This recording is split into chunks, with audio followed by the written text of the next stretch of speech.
கிறிஸ்துவுக்குள் பிரியமானவர்களே, இந்த நாளுக்கான மாலை நேரம் மன்னா அப்போஸ்தலனாகிய பவுல் கொரிந்து சபைக்கு எழுதிய 2ஆம் நிருபம் 7ஆம் அதிகாரம் 15வது வசனம்.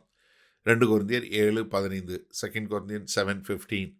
மேலும் நீங்கள் எல்லாரும் கட்டளைக்கு அமைந்து பயத்தோடும் நடுக்கத்தோடும் தன்னை ஏற்றுக்கொண்டதை அவன் நினைக்கையில் அவனுடைய உள்ளம் உங்களை பற்றி அதிக அன்பாய் இருக்கிறது. இப்ப தீத்து அந்த சபையை குறித்து எப்படி இருக்கிறாருங்கிற ஒரு மனநிலையை எழுதுறாரு. அதாவது கொரிந்து சபைக்கு போயிட்டு கொரிந்து சபையை சரி பண்ணிட்டு திரும்பி வந்துட்டாரு. இப்போ வந்த பிறகு அவங்களுக்கு எபேசு பட்டணத்திலிருந்து ஒரு கடிதம் எழுதுறாரு அப்போஸ்தலனாகிய பவுல். அப்போ எழுதும்போது தீத்து அவர்களை குறித்து எவ்வளவு அன்பாய் இருக்கிறார்னு சொல்லக்கூடிய ஒரு காரியம். இதில் சொல்லும்போது என்ன சொல்றாரு, நீங்கள் எப்படி கீழ்ப்படிதல் உள்ளவங்க, அதை எப்படி பயத்தோடும் நடுக்கத்தோடும். கீழ்ப்படிதல் என்பது மிகவும் ஒரு அவசியமான ஒரு காரியம். எனக்கு அருமையானவர்களே, நீங்கள் கிறிஸ்தவ வாழ்க்கையினுடைய ஒரு அடையாளம் என்று சொல்லி பார்த்தீங்கன்னா கீழ்ப்படிதல் தான். உங்களுடைய விசுவாசம், உங்களுடைய நம்பிக்கை எதை எடுத்தாலும் அது எதில் வரும்னா, கிறிஸ்தவம் என்றாலே கீழ்ப்படிதல், கர்த்தருக்குடைய வார்த்தைக்கும் கர்த்தருக்கும் கீழ்ப்படுகிறது தான் உண்டாகும். நீங்கள் இதை 2 கொரிந்தியர் 2வது அதிகாரம் 9ஆம் வசனத்தில் பார்த்தீங்கன்னா, நீங்கள் எல்லாவற்றிலையும் கீழ்ப்படிந்திருக்கிறீர்களோ என்று உங்களை சோதித்தறியும்படி இப்படி எழுதினேன். நீங்கள் எல்லாவற்றிலும் கீழ்ப்படிந்திருக்கீங்களா இல்லையா என்று அறியும் வண்ணமாக. இப்போ அவங்களுடைய கீழ்ப்படிதல் எங்கே பார்க்கிறோம், தீத்துவை அவங்க ஏற்றுக்கொள்கிறாங்க. தீத்துவை எப்படி ஏற்றுக்கொள்கிறாங்க? பயத்தோடும் நடுக்கத்தோடும் ஏற்றுக்கொண்டாங்க. காரணம் என்ன? அவர்கள் கட்டளைக்கு கீழ்ப்படியக்கூடிய மக்களாக, தேவனுடைய கற்பனைக்கும் தேவனுடைய கட்டளைக்கும் தேவன் கொடுத்த வார்த்தைக்கு கீழ்ப்படியக்கூடிய மக்களாக. பிலிப்பாய் பட்டணத்தில் உள்ள சபைக்கு எழுதும்போது பிலிப்பியர் 2வது அதிகாரம் 12ஆம் வசனம் சொல்லும்போது, ஆதலால் எனக்கு பிரியமானவர்களே, நீங்கள் எப்பொழுதும் கீழ்ப்படுகிறபடியே நான் உங்களுக்கு சமீபமாய் இருக்கும் பொழுது மாத்திரமல்ல, நான் தூரமாய் இருக்கிற இப்பொழுதும் நீங்கள் அதிக பயத்தோடும் நடுக்கத்தோடும் உங்கள் ரட்சிப்பு நிறைவேற பிரயாசப்படுங்கள். நான் பக்கத்தில் இருந்தால் மாத்திரம் இல்லை, நான் தூரமாக இருந்தாலுமே நீங்கள் கீழ்ப்படியக்கூடிய மக்களா.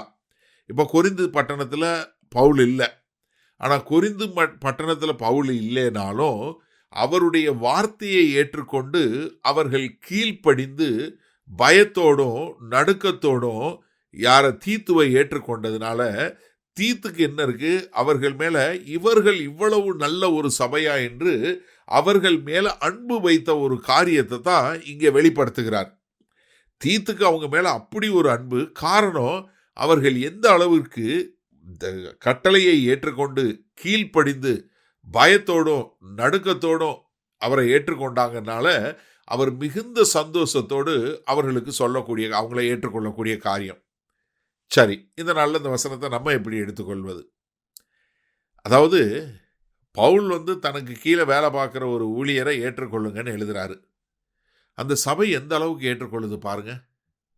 எனக்கு அருமையானவர்களே, இன்றைக்கு நம்ம நிறைய பேருக்கு ஆண்டவருடைய வார்த்தையை குறித்த ஒரு வெளிப்பாடு இருக்குது, ஆண்டவருடைய வார்த்தையை குறித்த ஞானம் இருக்கிறது, ஆண்டவரை குறித்த பிரசங்கம் இன்னைக்கு நிறையா இருக்குது, நிறைய பிரசங்கம் இருக்குது. ஆனால் எத்தனை பேர் கர்த்தருடைய வார்த்தைக்கு கீழ்ப்படியக்கூடிய மக்களாக இருக்கிறாங்க?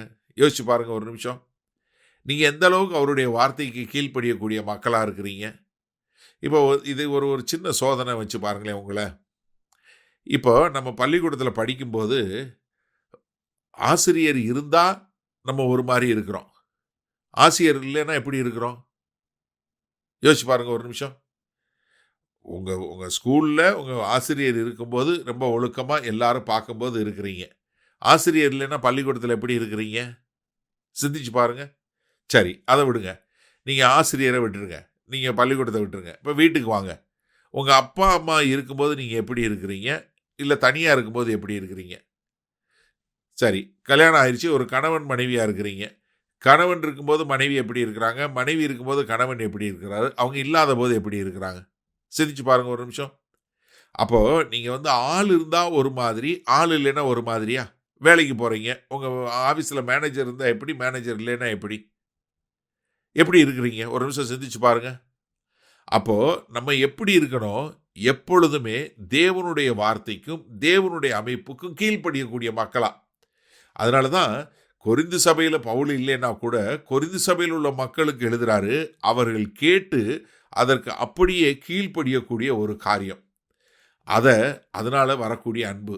அப்போ ஒரு மனுஷன் தேவனுடைய வார்த்தைக்கு கீழ்ப்படியும் போது தானாகவே அவர்கள் மேல் அன்பு உண்டாகிறத நம்ம பார்க்க முடிகிறதா?